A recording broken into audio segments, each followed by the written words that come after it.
주시는 말씀 신약성서 사도행전 20장 28절에서 32절 말씀입니다.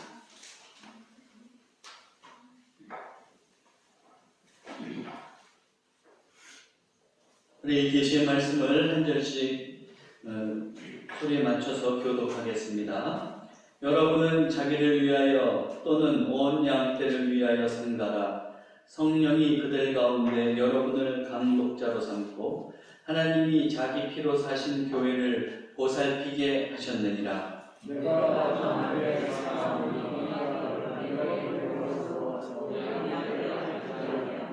또한 여러분 중에서도 제자들을 이끌어 자기를 따르게 하려고 어그러진 말을 하는 사람들이 일어날 줄을 내가 아노라.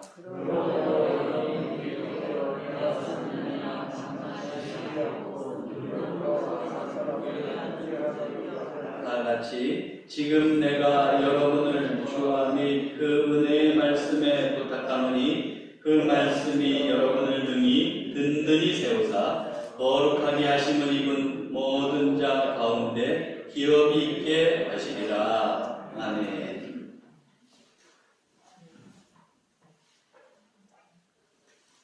할렐루야.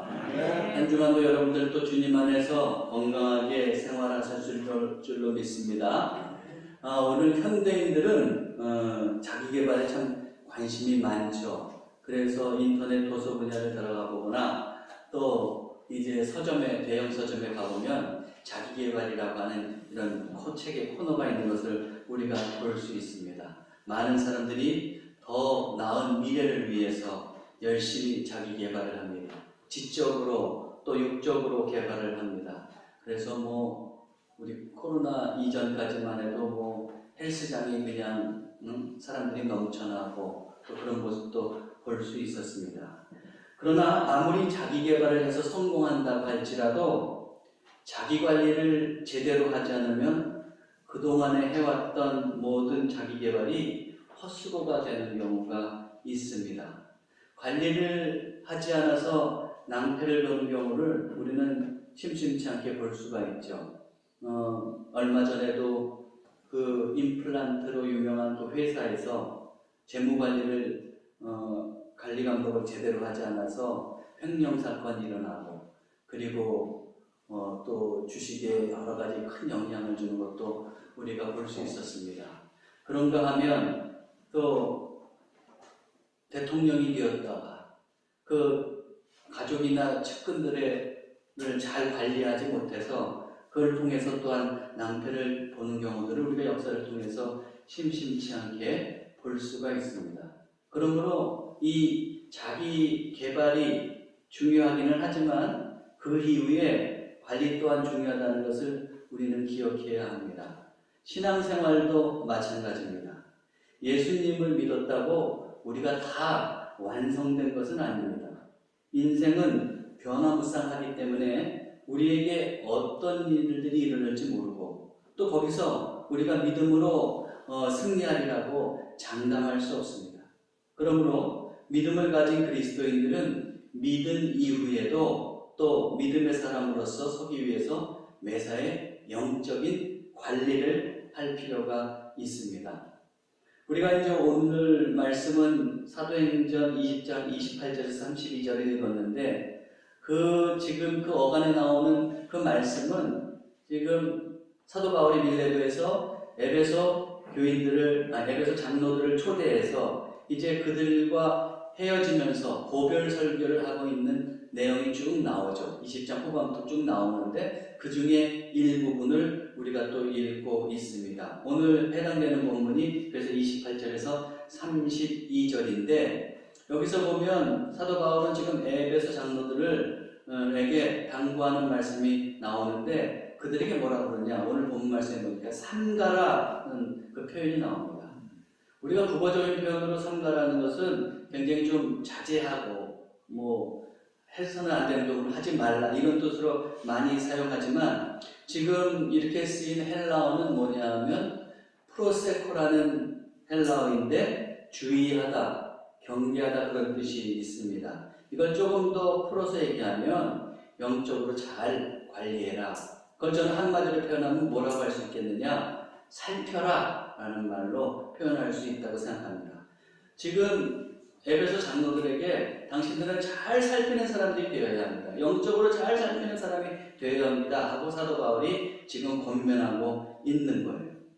그래서 저는 오늘 본문을 중심으로 해서 우리 그리스도인들도 살피는 그리스도인이 되어야 할 텐데, 그러면 어떻게 해야 될 것인지를 이 본문을 통해서 살펴보려고 합니다. 오늘 본문을 보면 살펴야 할 대상이 나오고, 또 살필 때의 자세를 우리가 발견할 수 있고, 또 살필 때 무엇에 기반을 둬야 될지를 이제 알 수가 있는데, 그런 것들을 하나하나 살펴보고자 합니다. 첫 번째로 사도 바울은 살필 대상으로 누구를 지시하고 있을까요? 오늘 본문 말씀을 이제 살펴보려고 하는데, 아까 이건 제가 좀 말씀드렸던 내용이고, 28절을 보면 이렇게 되어 있어요.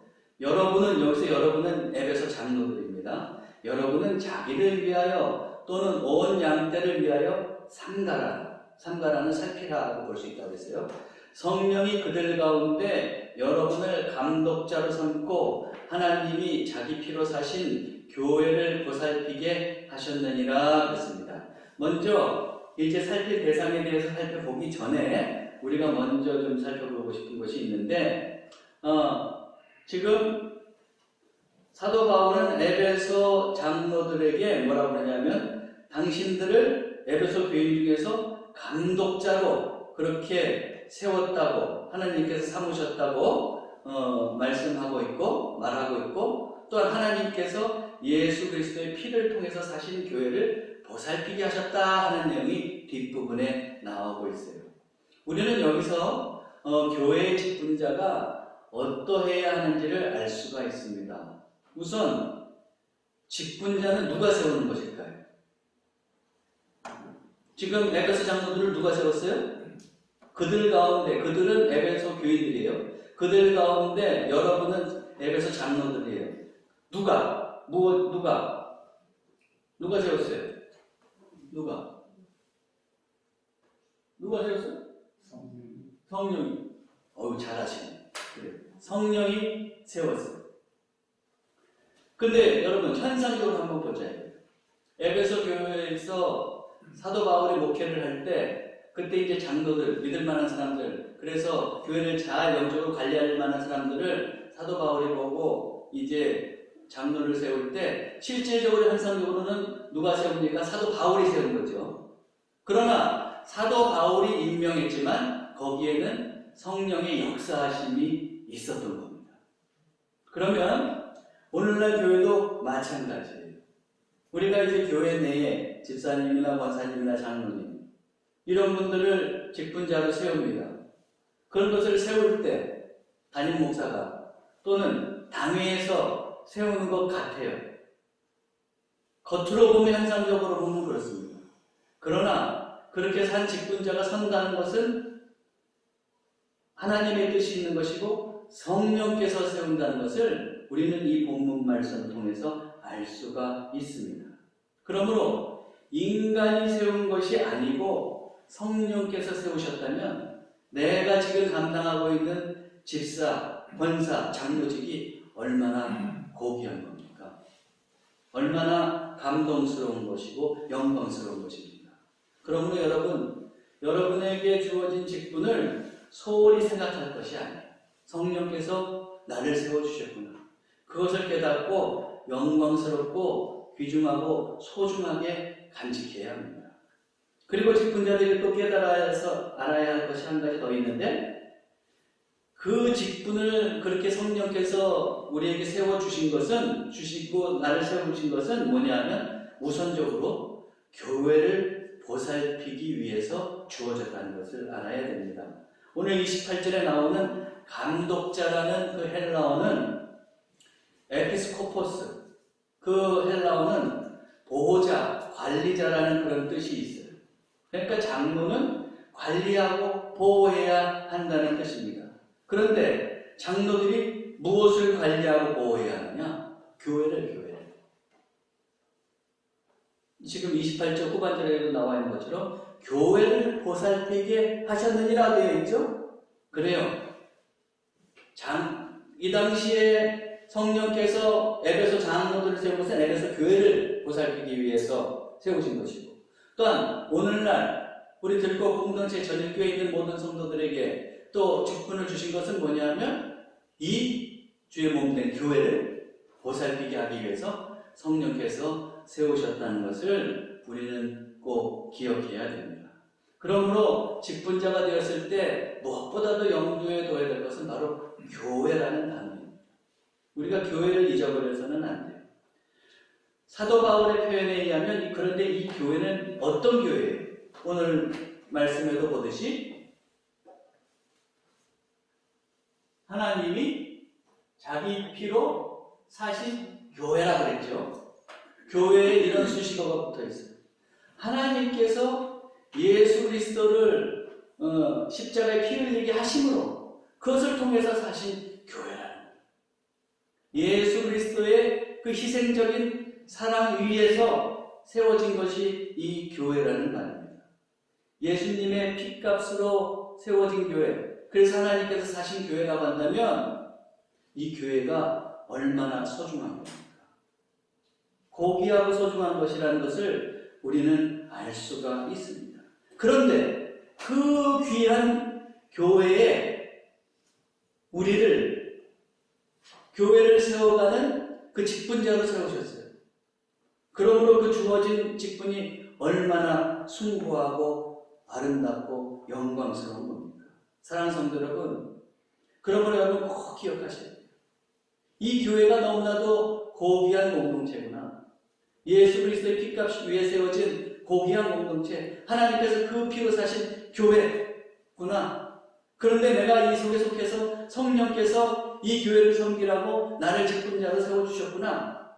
그것을 깨닫고 우리가 감사하고 영광스럽게 여기고 주어진 직분을 감당해야 된다는 거예요. 자, 그런데 이렇게 이제 에베소 교회의 감독들을 세웠는데, 감독자로 세워주셨는데, 그 감독들이 해야 될 일이 사도 바울은 맨 처음에 설명하고 있어요. 여러분은, 그래서 여러분은 에베소 장로들이라고 그러죠. 여러분은 그 다음에 뭐예요? 자기를 위하여, 또 그리고 또는 온 양떼를 위하여 살펴라 이 말이에요. 그러므로 우리가 살피는 그리스도인이 된다고 할 때 두 가지 대상을 살펴야 돼요. 첫째는 누구냐면 나. 자기 자신을 살펴야 되고, 또 하나는 누굽니까? 온 양떼. 다시 얘기하면 교회에서 믿음 생활을 같이 하는 믿음의 형제 자매들, 온 교우들을 살펴야 된다 이 말입니다. 여기에 한쪽만 있을 수가 없어요. 이 두 가지를 우리는 다 살필 수 있어야 돼요. 공자가 쓴 대학편에 보면 거기에 수신제가 치고 평천하 다 들어본 말 잘 알잖아요. 뭐예요? 먼저 자기 몸을 잘 닦고, 그리고 가정을 다스리고, 국가를 잘 치리하고, 온 천하를 평안하게 해야 된다 이 말이에요. 그렇게 하다 보니까 늘 우리는 어떤 식으로 생각했냐면 먼저 자기를 잘 닦아 나가야 된다. 맞는 말이죠. 근데 자기를 잘 닦는다고 했을 때 거기에만 하면 그것만 해도 한도 끝도 없어. 우리가 죽을 때까지 다 감당하지 못할 수도 있어요.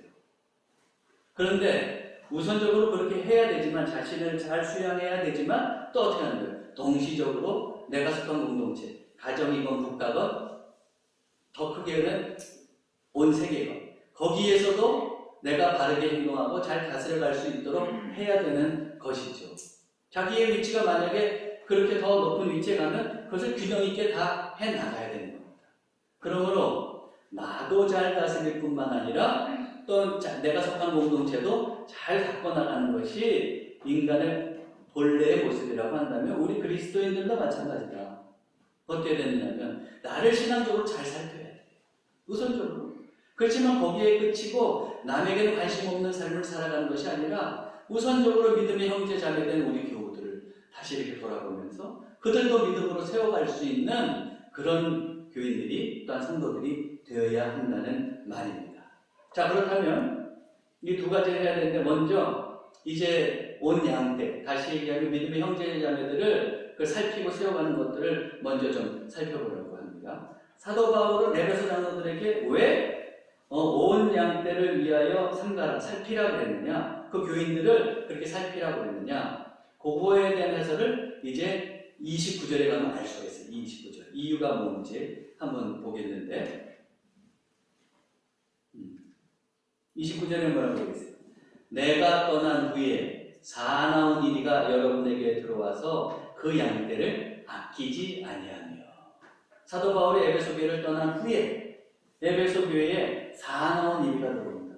은유적으로 표현한 거예요. 그 사나운 일이라는 것은 무엇을 의미하느냐 하면 이단, 거짓 교사들을 이야기하는 거예요. 그런 자들이 들어와서 어떻게 하냐면 그 에베소 교회에 들어와서 교회에 있는 교인들을 다 혼란스럽게 만듭니다. 신앙을 흐트러놓고 왜곡되게 하고 그리고 타락시킨다 하는 거예요. 사도 바울이 있을 때 만약에 에베소 교회에 이단이 들어온다 그러면 사도 바울이 직접 막을 수 있겠죠. 그런데 이제 사도 바울은 예루살렘을 거쳐서 간 다음에 로마로 해서 그 서바나까지 스페인까지 목표를 두고 지금 선교여행을 하려고 해요.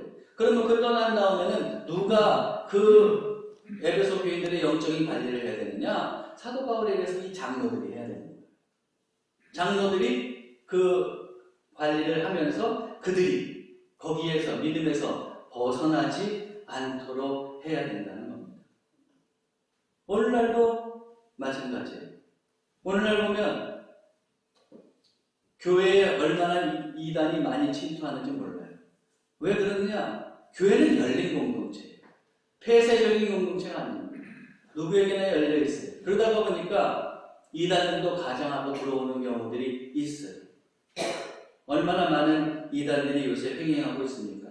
구원파의 박옥수, 그리고 또 박옥수의 구원파, 그리고 다시 얘기하면 기쁜 소식교회라고 하죠. 그리고 거기다가 또 교주 안상홍이 이제 교주 노릇하다가 죽으니까 그의 마누라를 이제 하나님 어머니라고 모시고 있는 하나님의 교회, 심지어는 또 우리가 잘 아는 그 이만희의 신천지, 이런 이단들이 얼마나 많아요.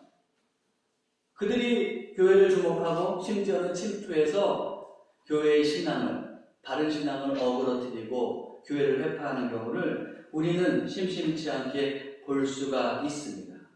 우리의 믿음의 형제자매들도 이 당시의 에베소 교인들처럼 언제 미혹을 당할지 몰라요. 그럴 때 어떻게 되는 겁니까? 믿음이 있는 우리들이 서로를 살펴나가야 되는 거예요. 그러면서 믿음을 세워나가야 되는 것이죠. 또한 오늘날 우리가 살아가면서 이단의 유혹뿐만이 아니라 세상에 살아가면서 어떤 때 사람들이 신앙이 사그라들거나 또한 시험이 될 때가 있지 않습니까? 그럴 때 우리들이 어떻게 해야 되는 거예요? 서로를 살피면서 그 사람을 격려해주고 기도해주고 믿음으로 세워나가야 되는 거예요. 그럴 때 어떻게 되는 거예요? 교회는 든든하게 세워져 나가는 것이죠. 그러므로 사랑하는 성도 여러분, 우리에게는 함께 믿음 생활하는 사람을 잘 살피면서 세워나가야 하는 그런 의무가 있다는 것을 우리가 먼저 잊지 말아야 되겠습니다. 그것과 더불어서 우리가 또한 기억해야 될 것은 자기 자신의 믿음을 세우기도 해야 되는 거예요. 오늘 사도 바울은 그 장로들에게 분명히 얘기했습니다. 자기를 위하여 삼가라 그랬어요. 자기 자신을 잘 살펴나가라 그랬어요. 그러면 에베소 교인들에게, 에베소 장로들에게 왜 자기를 삼가라고 그렇게 얘기하느냐? 그 해설이 30절에 나와요. 뭐라고 되어 있습니까? 또한 여러분 중에서도 제자들을 끌어 자기를 따르게 하려고 어그러진 말을 하는 사람들이 일어날 줄을 내가 아노라. 사도 바울은 분명히 알고 있었어요. 에베소 장로들 중에서도 교인들을 어그러뜨릴 만한 사람들이 있다는 것을 알고 있었어요. 신앙을 왜곡되게 하고 타락시킬 만한 사람이 있다는 것을 알고 있었어요. 그 장로들이 그럼 왜 그렇게 될까? 그들 중에서도 이단의 유혹을 받아서 그럴 수도 있고, 아니면은 또한 자기의 이익을 위해서 말씀을 왜곡하면서 자기 마음대로 사용하면서 그 에베소 교인들을 자기에게로 이끌어서 삿된 욕심을 충족시키려고 하는 사람들도 있을 수 있다는 것이죠. 그래서 당신들이 그렇게 되지 않으려면, 믿음의 길에서 빗나가지 않으려면 자기 자신을 당신들도 잘 살펴야 됩니다. 이것을 얘기하고 있습니다. 오늘날 우리도 마찬가지예요. 우리가 어떻습니까? 다른 사람들의 믿음도 살펴야 되지만 우선적으로 나 자신의 믿음을 잘 살펴봐야 돼요. 사람은 이상해서 눈은 밖으로 보게 돼 있어서 그런지 몰라도 다른 사람들의 실수나 신앙의 약점을 잘 보여요. 그 반면에 나 자신은 잘 보지 못하는 경우가 있습니다. 그런데 우리 믿음의 사람들이 정말 살피는 진정한 그리스도인이 되려고 한다면 나 자신을 잘 살펴봐야 돼요. 나에게 신앙적으로 문제점은 없는지, 그리고 거룩한 신앙생활을 하기 위해서 나에게 필요한 자들은 무엇인지를 살피고 거기를 향해서 우리가 매진해 갈 수가 있어야 돼요. 그런데 어떤 사람들을 보면 자기 자신은 살피지 않고 다른 사람들에 대해서만 이래라 저래라 하는 분들이 있어요.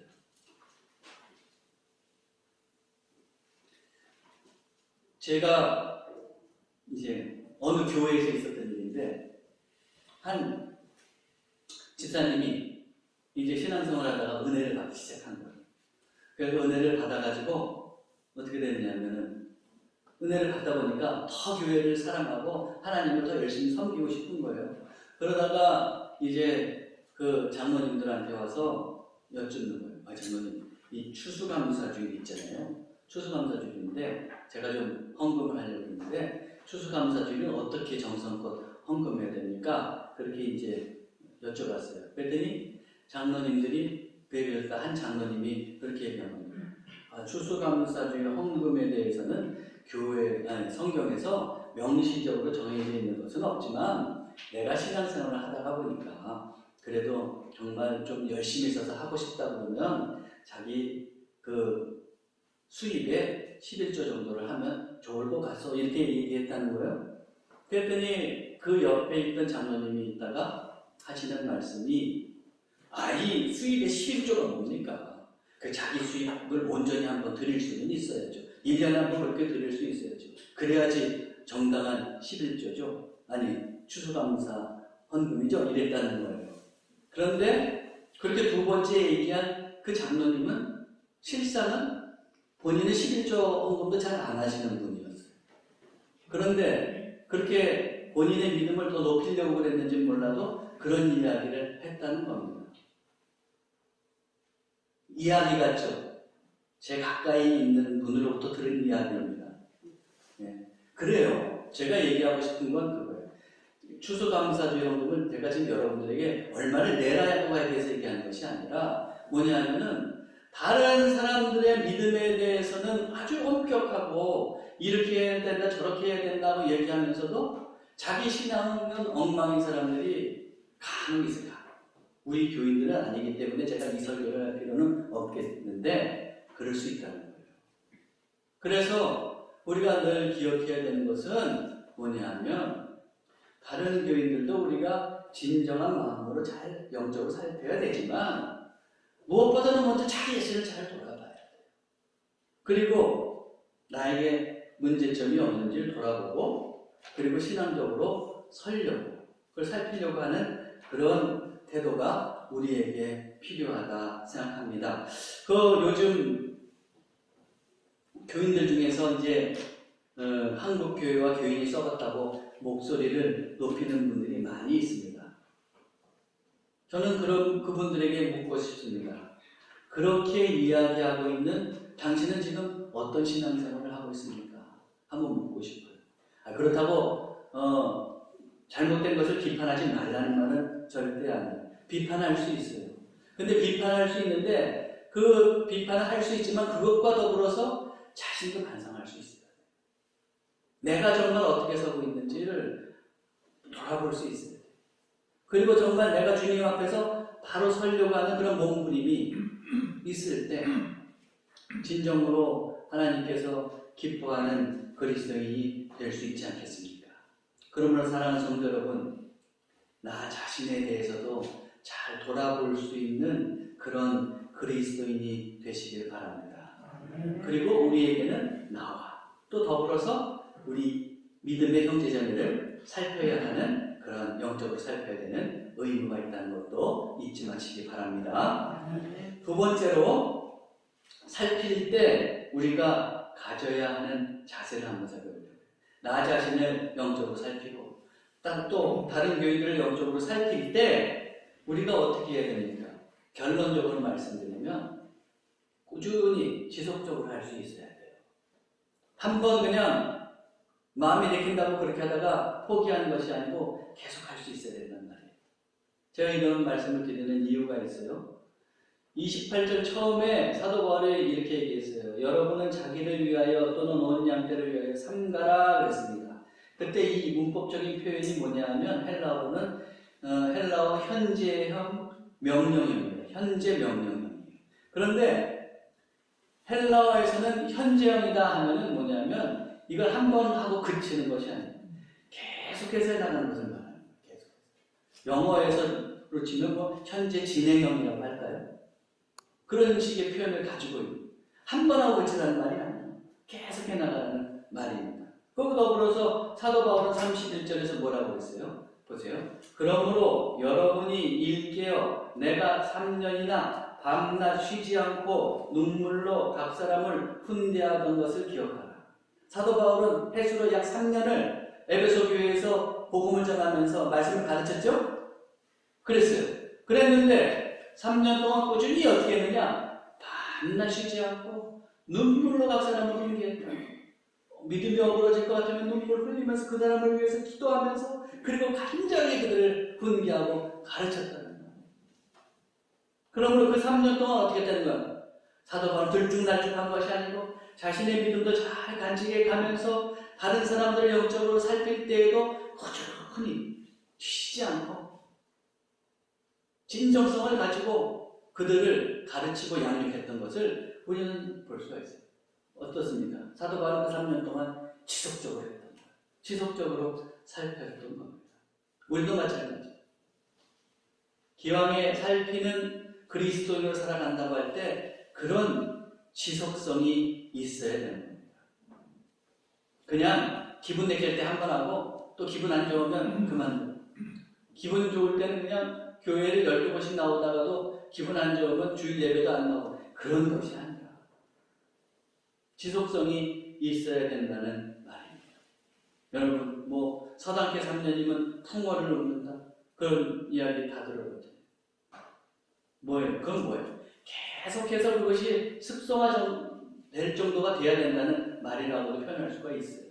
우리 뭐 다 아는 이야기지만 뭡니까?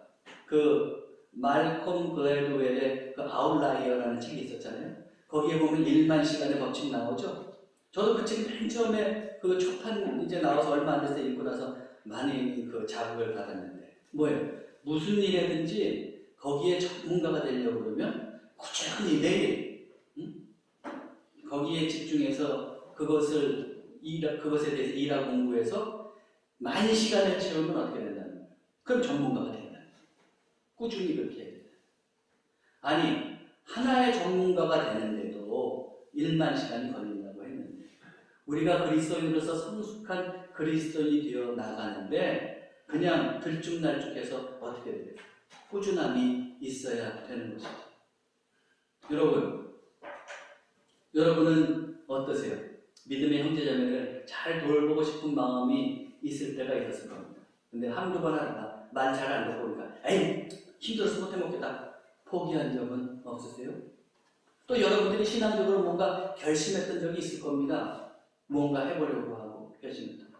그거 결심했던 적이 있었다면 그 결심 아직까지도 붙잡고 계속해서 간직하고 진행해 오고 있습니까? 여러분 기왕에 신앙생활을 하기로 했으면 그 믿음의 여정에서 여러분들이 지속적인 인내력을 가지고 계속해서 또박또박 걸어갈 수 있으시길 바랍니다. 세 번째로 살피는 그리스도인이 되려고 할 때 그 기초는 무엇이 되어야 하느냐 하는 말이에요. 32절을 보면 이렇게 되어 있어요. 사도 바울이 이제 에베소 장로들에게 얘기합니다. 지금 내가 여러분을 주와 및 그 은혜의 말씀에 부탁하노니. 다시 얘기하면 하나님과 하나님의 말씀에 기초를 두라. 그러면 그 말씀이 여러분을 능히 든든히 세울 것이다. 그리고 거룩하게 하심을 입은 모든 자 가운데서 기업이 있게 하시리라. 거룩하게 하심을 입은 모든 자란 다시 얘기하면 온 성도들을 얘기하는 거죠. 믿음의 사람들. 그 믿음의 사람들 가운데 이 장로들이 하나님과 하나님 말씀 위에 서 있으면 어떻게 되는 거예요? 이들이 이제는 그런 다른 사람들, 온 교우들에게 믿음의 유산이 될 거다. 이 말을 하고 있는 겁니다. 그래요. 우리가 진정으로 살피는 사람이 되려고 하면 우리는 하나님께 기초를 두고 하나님의 말씀 위에 기초를 둬야 돼요. 여러분, 내가 왜 하나님 위에 기초를 둬야 되느냐? 내가 뭘 하려고 해서 되는 것이 아니라는 것을 여러분 분명히 아셔야 돼요. 요즘 영성에 대해서 많이 얘기하고 영성훈련을 이야기합니다. 근데 때때로 저는 영성이 굉장히 중요하다고 생각하는 사람인데 때때로 어떤 분들의 경우에는 제가 아쉬운 것이 있는데 그것을 얘기하면서 자기가 수련하면 모든 것이 되는 것처럼 착각하는 경우가 있어요. 아니에요. 하나님의 은혜가 부어질 때 내가 애써 노력하지만 하나님의 은혜가 부어지고 하나님께서 나를 도우실 때 비로소 우리는 더욱더 경건한 사람이 되고 그리고 하나님께서 기뻐하시는 사람으로 세워져 갈 수가 있는 겁니다. 여러분 내 힘으로 하려고 하지 마세요. 하나님께 도움을 구하시고 하나님의 기초 위에 우리가 서 있어야 돼요. 그럴 때 하나님께서 나와 함께 하시고 능력을 주실 때 우리가 그 일을 감당할 수 있는 겁니다. 제가 지난 겨울에 이 강변에 있는 곳에 매일 산책을 하면서 보았던, 우리 집사람과 보았던 게 있어요.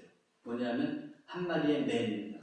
어떻게 고위치에 계속 며칠 동안 와 있는지 모르는데 그 바람이 그렇게 부는 날 그 매는 어떻게 되냐면 창공이에 날개가 탁 있는데 날개짓을 하지 않았는데도 창공이에 탁 서 있는 거예요. 난 이렇게 정지해 있을 수가 있었어요. 왜요? 바람을 잘 이용할 수 있었기 때문에. 그래요. 새가 자기 힘으로만 팍팍 난다고 해서 얼마나 날겠어요. 새가 정말 멋있게 날고 정말로 그 유유히 자유롭게 창공을 날고 싶으면 바람을 이용해야 되는 것처럼 우리도 마찬가지. 성령의 바람을 이용합니다. 성령의 바람을 탈 때, 하나님의 바람을 탈 때, 하나님께 주시는 그 바람을 탈 때 우리는 우리의 일들을 감당해 갈 수 있는 것이죠. 그럼 여러분 내 힘으로 하려고 하지 말고 살피는 그리스도인이 되려고 할 때 하나님을 꼭 의지하시기 바랍니다. 더불어서 우리는 그 하나님의 은혜의 말씀 위에 서야 돼요. 말씀 위에 서야 돼요. 말씀은 어떻습니까? 그 말씀이 우리를 바른 진리로 인도하고 무엇이 옳은지를 가르쳐주고 어떻게 행동해야 될지를 알려주시고 우리의 믿음에 확신을 주세요. 또한 그 말씀이 우리에게 임할 때 어떠냐면 때때로는 놀라운 그런 치유의 능력을 우리가 경험하기도 하는 거예요.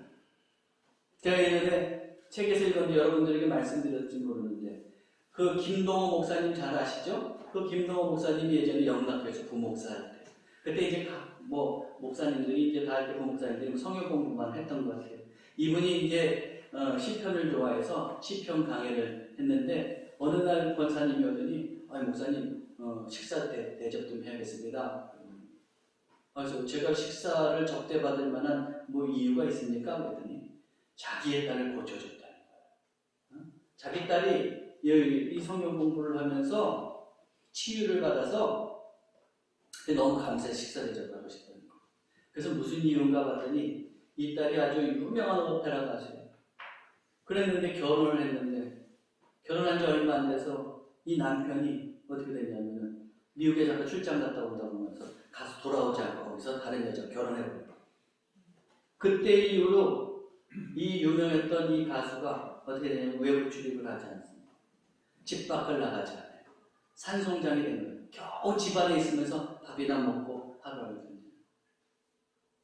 근데 그렇게 하다가 보다가 이제 너무 안 됐으니까 안 되겠다 싶어가지고 이제 억지로 이 딸을 끌고 그리고 예배에 나오기 시작한 거죠. 예배 끌고 나온 거예요. 권사님이 어머니가.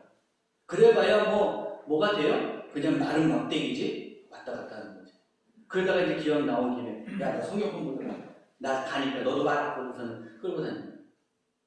그 김동원 목사님 말이에요.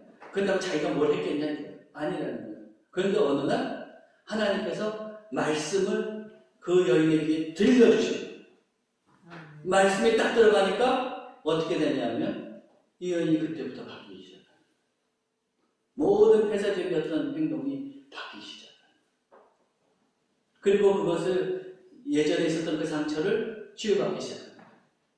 그리고 어떻게 하냐면 나중에 은혜 받고 봉사를 하는데 이제는 예배 때 나와서 특성까지 했다는 거예요. 그래요. 여러분 꼭 기억하셔야 돼요. 말씀이 나한테 하나가 다 꽂히면 여러분 졸 때 많으시죠? 졸아도 괜찮아요. 그러다가 언젠가 눈 떴는데 그 말씀이 하나만 다 꽂히면 어떻게 되는 거예요? 우린 살아나는 거예요. 네? 말씀으로 살아나는 거예요. 그런 건 얼마나 중요합니까? 내가 매일 졸더라도 여러분 예배당에 나오셔야 돼요. 네? 언제 그 말씀이 나한테 꽂힐지 몰라요. 아셨죠? 한번 따라서 해보세요. 졸더라도 나온다. 농담을 해본 말입니다. 그래요. 그런 거예요. 여러분, 그렇게 말씀이 다가와요. 뿐만 아니라, 말씀이 다가왔을 때, 그 말씀에 우리 순종할 수 있어야 돼요. 그 말씀에 순종할 때 어떻게 되냐면, 내가 감당하지 못할 놀라운 일들을 감당하게 되고, 그것뿐만 아니라, 나를 통해서 하나님 나라가 이루어지고, 나는 성숙한 그리스도인이 될 수가 있어요. 여러분, 우리가 지금 성령 강림주의를 이번 주부터 지내고 있습니다. 근데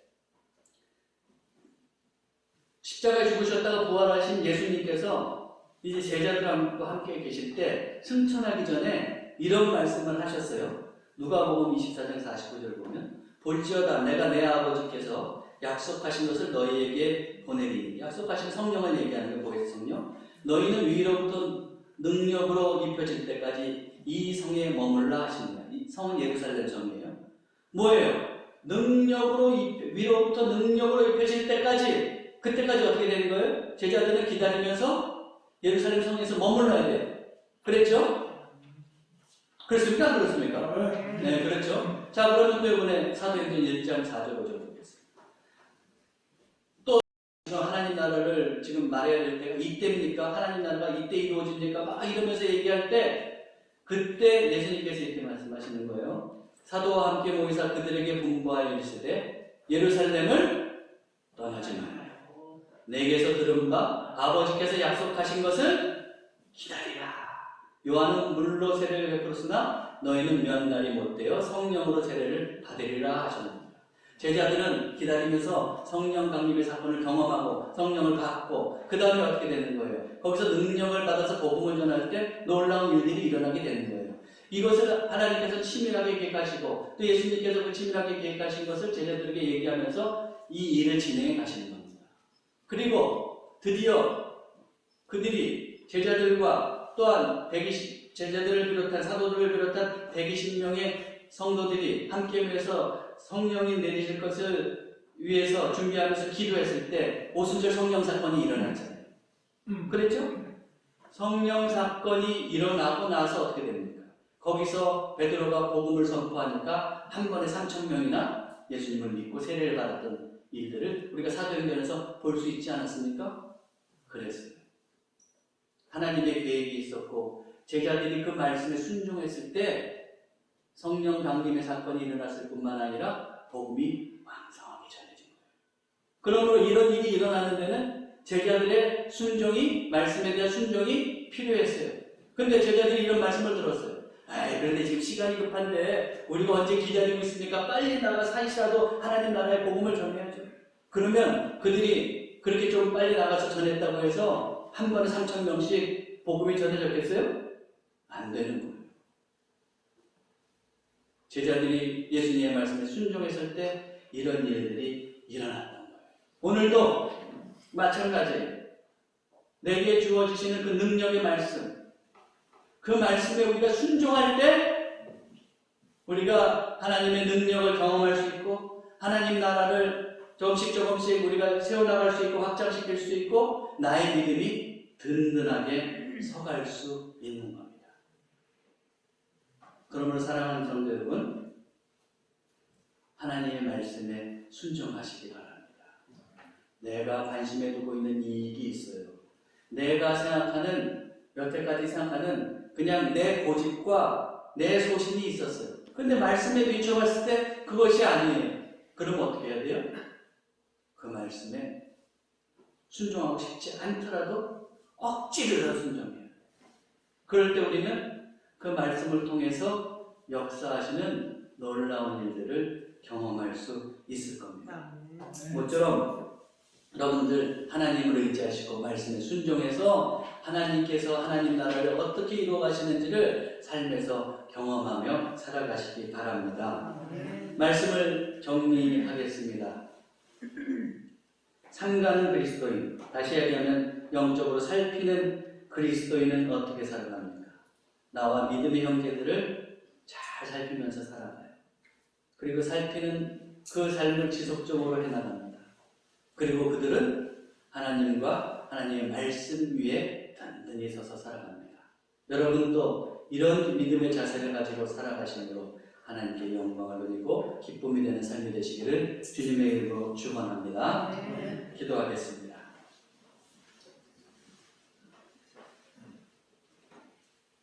하나님 아버지, 저희들이 영적으로 살피고 관리하며 세워가는 그런 삼가는 신앙이 되기를 원합니다. 우선적으로 나를 살피게 하시고 더 나아가 믿음의 형제자매의 믿음을 살피며 도울 수 있게 하옵소서. 또한 살피기로 결심했으면 지속적으로 살필 수 있는 인내력을 주시고 성령님의 도우심으로 마침내 믿음의 정상에 서게 하옵소서. 무엇보다도 하나님을 의지하게 하옵소서. 하나님의 도우심 없이는 저희는 아무것도 할 수 없사오니 친히 저희에게 역사해 주시고 우리가 말씀에 순종해서 나아갈 때 그것을 통해서 하나님이 함께 하심을 경험하게 인도해 주옵소서. 우리 주 예수 그리스도의 이름으로 기도하옵나이다.